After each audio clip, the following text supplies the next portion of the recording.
Welcome back to the official podcast channel of CoatingsPro Magazine. As always, I'm your host, Ben DuBose. I'm the news editor with the AMP publications team, of which CoatingsPro is a member magazine. AMP, of course, is the shorthand acronym for the Association for Materials Protection and Performance. If you've been listening to the CoatingsPro podcast channel in recent days or checking out our social media outlets, you know we've been out and about to start the new year. In January, our team was out in Las Vegas for both the 2026 World of Concrete and International Roofing Expo shows. And then in February, we were in Virginia Beach for AMP's inaugural Maritime Coatings Contractor Forum. At both shows, we got several exclusive interviews from various industry leaders, which we're posting in video form on those social media outlets and in audio form here on the podcast network. The idea with those is to get feedback from leadership figures within our industry and also to see what some of the current trends are out in the field. But in addition to those external interviews, we also had a couple of important internal conversations to recap and look at those events as a whole, and specifically to identify what the key takeaways are for the industry as we move forward. At the World of Concrete and International Roofing Expo, I sat down with Lisa Sciortino, the relatively new managing editor of CoatingsPro Magazine. Lisa has been on the job for just under a year now, so in terms of that specific role, this is basically her first time going through what is unofficially known as the trade show season in the first quarter of each year. And while at these shows, she is extremely active in terms of networking and making contacts with folks in the industry for future editorial opportunities. So I spoke with her about what she's hearing from those various professionals as part of those conversations. We also did something fairly similar with Jennifer Merck, AMP's Vice President of Defense and Maritime, at the recent Maritime Coatings Contractor Forum. Because from an in-house perspective, Jennifer was instrumental in putting that event together, as well as with organizing other events in the future that are potentially related to it. So with that in mind, she's the perfect person to basically outline at a high level what's going on and what some of the most important highlights are for the maritime coatings industry as a whole. Anyway, without further delay, I'm going to play back those two event recaps.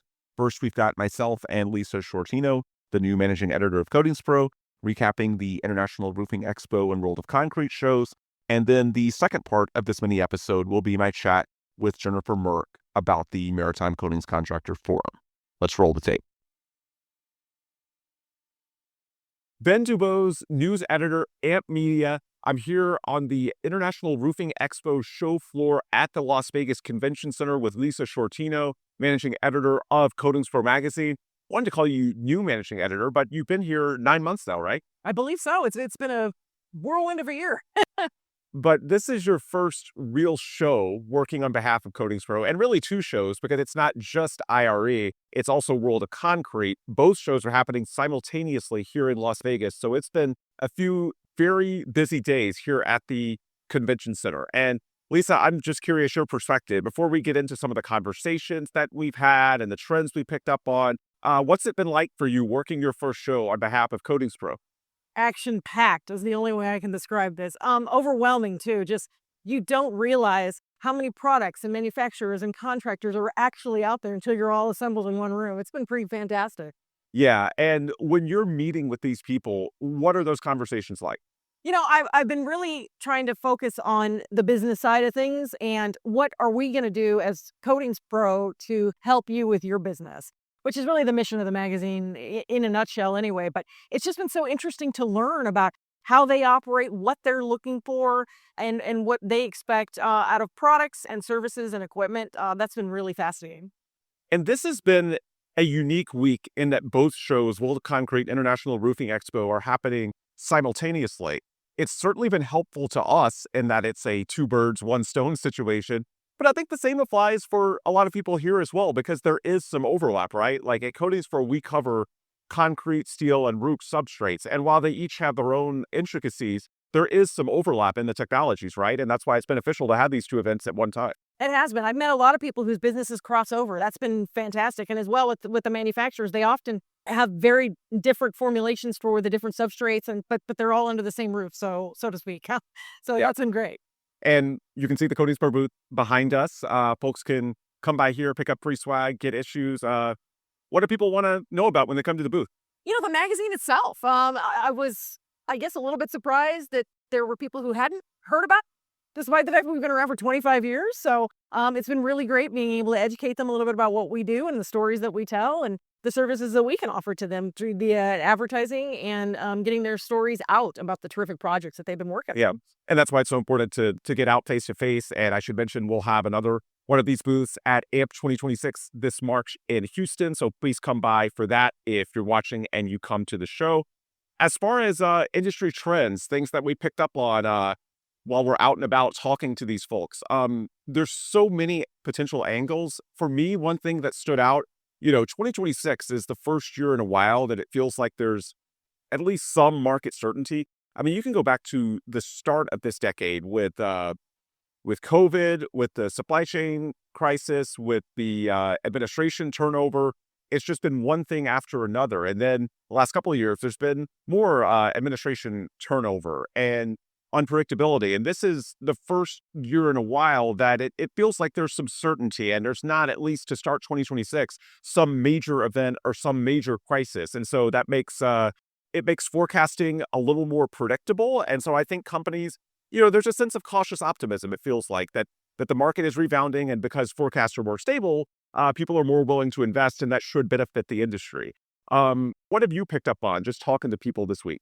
It's interesting you said optimism. That's the word that came to mind for me as well. People are excited to be out there doing business and thinking about the prospects of what's coming up in this year. So that's been great to hear people just excited about what they do in their companies and the industry in general. 100%. And I think it applies to roofing substrates, to concrete jobs. The bottom line is, when there's more stable forecasts, there's a greater chance of investment. And I think that's cautiously the sense that we're getting this week. Lisa, for anyone watching this that might want to get more involved with the magazine or get in touch with you, how can they do that? You talked about, advertising, case studies, the ways that that we can work hand in hand with companies out in the field. What's the best way for someone that isn't physically in Las Vegas to get involved with the magazine? Well, you missed a great couple of shows, I will say that. So try to be here next year. But best way to get a hold of us is to email editor@coatingspromag.com. And I respond to those personally. So I will make sure that we get right back to you and see how we can help you. Ben DuBose, news editor, AMP Media. We are here at the inaugural Maritime Coatings Contractor Forum, hosted by AMP out in Virginia Beach. And I'm joined right now by one of the figures who was absolutely instrumental in putting this together. That's Jennifer Merck, our Vice President of Defense and Maritime.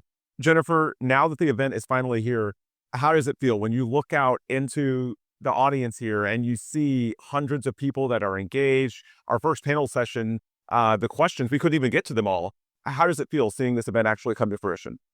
I just feel proud. I think that's the first word that comes to my mind. It's, at the AMP annual conference, we have a defense session, we have a maritime session, but there's a lot of other events going on at the same time. So I love this dedicated atmosphere for this sector, and to see everyone out there engaged. Like you said, we couldn't even get to all the questions, and that was the first panel. And AJ and the team did an amazing job up there. You guys led off on Monday with a networking event, right? Yes. Tell us a little bit about that. Yes, we did a VIP event for the contractor club. So any of the sponsors who were the suppliers of this event, and then also the painting contractors, all got to be there. Everyone was having a good time. We had cigar rolling, we had chocolates for everyone, a lot of conversation, just seeing people meeting other people and engaging. And this is their hometown, so they do know each other on some level, but to bring it to a whole other level for them to interact is what I'm really proud of. We talked with AJ Manglona, who's on the executive committee, and he addressed that putting forum in the name is so important because it encourages open dialogue, this back and forth transparency. Is that what you're seeking for out of this event, to have just ongoing dialogue that I guess continues beyond when we leave Virginia Beach, right? Right. Yeah. And we were thinking about a whole bunch of different names for this event, but Forum was the one that we decided on. And just, we wanted to build in a lot of breaks for the individuals, because I do feel like a lot of business is done on these breaks. I love that they can sit here and listen to the panels, but just even now behind us as we're heading into the second panel, everyone's talking. I think we're gonna have a hard time bringing them back in, and that's what I want. Yeah, absolutely. This is potentially just the first, right? Like, we've talked about expanding this concept and doing more in the future, correct? Mm-hmm. Yeah, we're going to do a poll, go back to the executive committee that put this one together. also to the sponsors and say, where do you want to go next? I mean, we kind of have a narrowed down list because we do know where the maritime prosperity zones are. I hope to maybe bounce from West Coast to East Coast as well. So we want to touch all the areas, and it'll take us a few years to get to all of them, but this is the start. What are some of the key themes or questions that you hear about when you talk to people here? What do they want to know about from a technical perspective, from an industry perspective? What are they talking about in these one-on-ones? Yeah, so I saw one of the questions that we wanted to have answered, which is how does the QP contractors get more Navy work? So we saw that maybe we need a different panel up there for this. This was a very technical group that was up there, more about the 00932 requirements. But getting the contracting office at this event and helping the QP contractors out, we want to get them as much work as possible. Yeah, absolutely. I thought AMP CEO Alan Thomas had some really interesting comments in his opening address, and he spoke about the importance of looking at contractors not as vendors, but as mission partners. Why do you see that framing is so critical that, these individual service providers, they're not just vendors, they're truly a partner on these projects? I mean, they touch every AMP demographic with the work they do. They need the suppliers to do the work. They need the asset owners to bid on the work. They need coating inspectors. They need the consulting firms. So they bring everyone together. And then they are the ones doing the work. We really want to help them with any workforce development needs that are out there. And there's just so many services, I think, that our demographics can help them get to, do their work. 100%. That's Jennifer Merck, Vice President of Defense and Maritime at AMP. I'm Ben DuBose, News Editor at AMP Media. Thanks for watching. This is the inaugural Maritime Coatings Contractor Forum in Virginia Beach.